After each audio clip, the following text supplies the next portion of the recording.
If you're scheduled for a robotic hysterectomy, you may be wondering, what is a hysterectomy and how does it all happen? So today, I'm gonna walk you through the steps so you kind of have an idea of what's happening from start to finish in a step-by-step way that actually makes sense. I'm Dr. Erica Montes, a gynecological surgeon, and I've performed hundreds of hysterectomies, and my goal is to help you feel informed, confident, and in control of the decisions you make about your body. Let's get into it.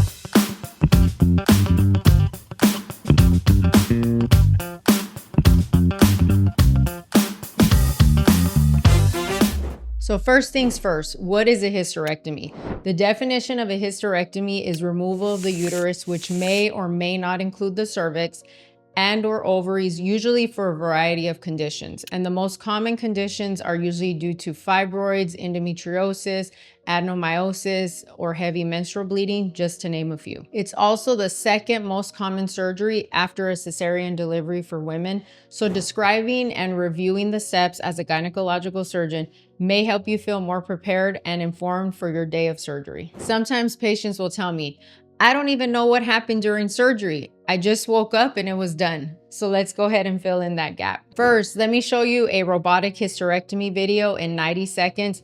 That way you can visualize what I'm about to explain. Visualize a hysterectomy in 90 seconds.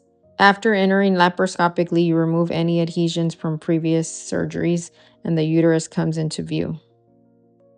The next step is to remove the fallopian tubes, which I tend to do on a routine basis. And then you transect either the uterine ovarian ligament if you want to keep your ovaries, or the infundibulopelvic ligament if you want to remove the ovaries or perform a oophorectomy. Here, the uterine ovarian ligament is being transected in order to maintain the ovaries. The next step is creating a bladder flap. Here you can see the round ligament being transected and the peritoneum being opened up in order to separate the lower uterine segment from the peritoneum in order to avoid any bladder injuries. This is what you see after the uterus was removed and the glove is used to maintain air to complete the surgery. Next, the suture is used to close the vaginal cuff. You start on one angle or side and work your way all the way to the other side until it is closed completely. Finally, the vaginal cuff is closed. It's time to irrigate and you are done with your hysterectomy. So now let's start from when you enter the hospital. You'll usually be asked to come in about 2 hours before surgery, and you'll be in the pre-op area where you'll get your IV, answer questions for your pre-op nurse, sign consents, and wait for your surgeon and their team before you go back. Make sure you know what's being removed or not being removed, and ask any last-minute questions. Now's the time. Next, your anesthesiologist will take you into the operating room, and you'll move over to the operating table and you'll be placed under a general anesthesia. The operating room is super cold, so ask for blankets if you feel like you need some. And while the anesthesiologist is talking to you, there's going to be around 2 to 3 people working around you. Basically, we're just making sure your body's in a good position. We're getting stirrups ready, making sure your compression devices are on your legs, and working at making sure you're comfortable. At this point, you're completely asleep, so you don't feel anything. And we will continue to position you safely to avoid nerve injuries to your arms and legs.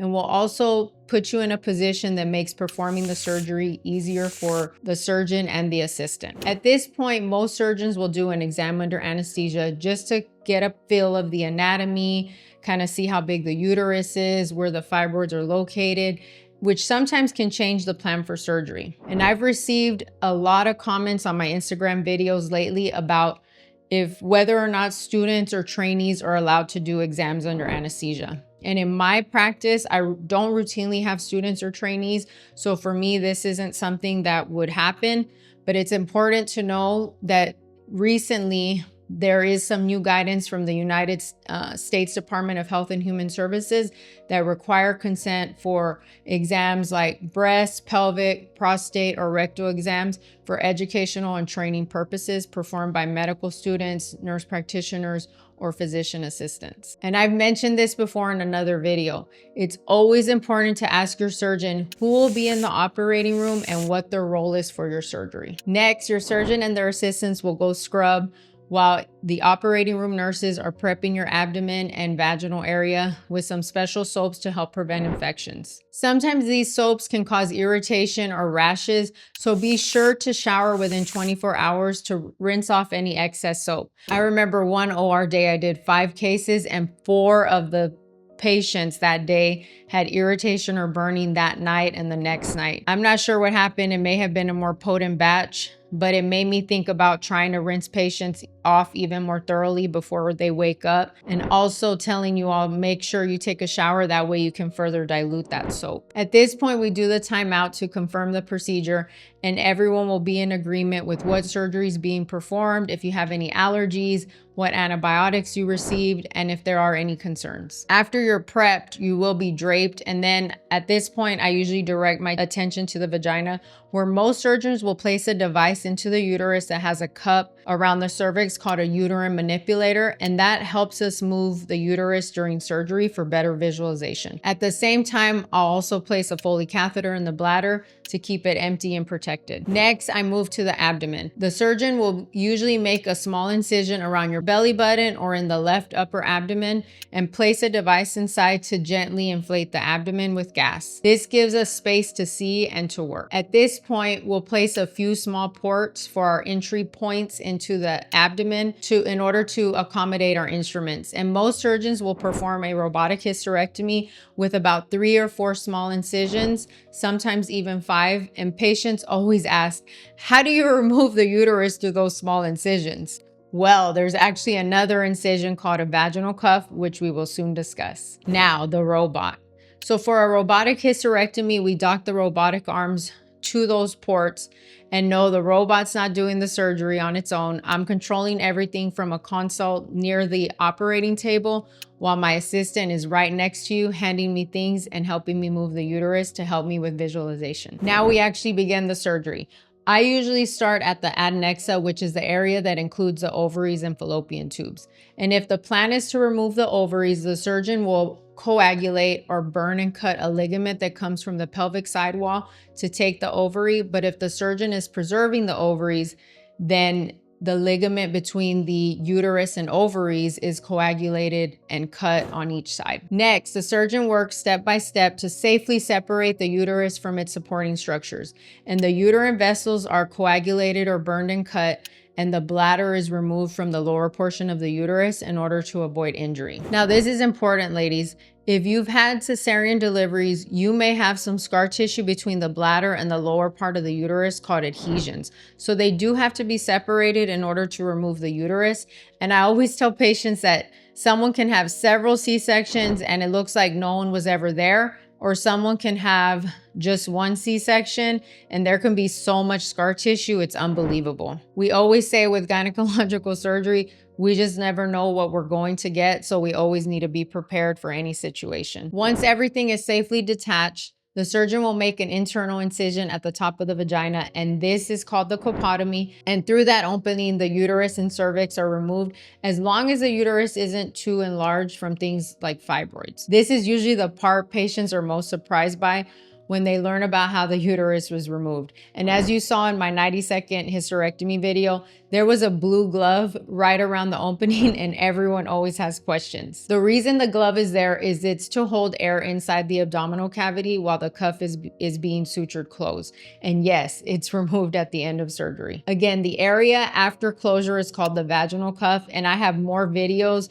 specifically regarding this on my channel, so check them out because this step is very important for healing, and what you do during your recovery time can make a difference. Next, we'll double and triple check everything, make sure there's no bleeding, everything looks healthy, and all the structures are intact. At this point, all the ports are removed. Usually the assistant will close your skin incisions and the surgeon now performs a cystoscopy. This means we'll look inside the bladder to make sure the bladder is healthy, the ureters are working properly, which are the tubes that connect the kidney to the bladder. Almost all surgeons will perform this step. And here's a little thing to remember.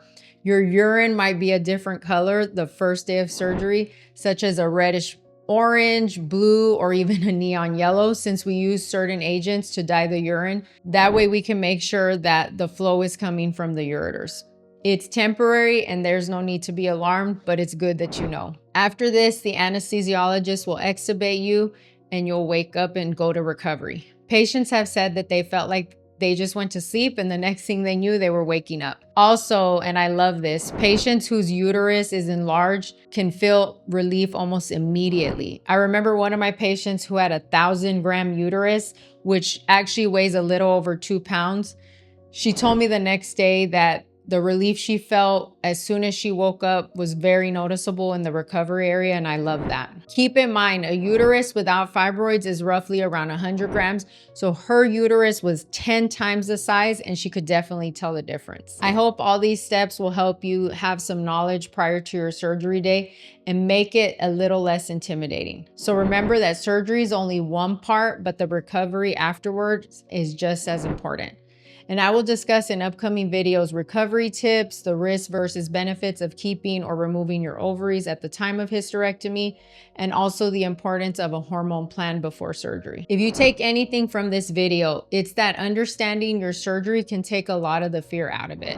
Surgery isn't just something that happens to you. It's something you can understand, prepare for, and recover from with the right information. Now, if this video helped you, save it or share it with someone you know who's preparing for a hysterectomy, because the more you know ahead of time may reduce your anxiety. And if you're comfortable, drop a comment or question. Subscribe for more evidence-based gynecological information. And remember, ladies, never expect anyone to care more about your body than you do. I'll see you on the next one.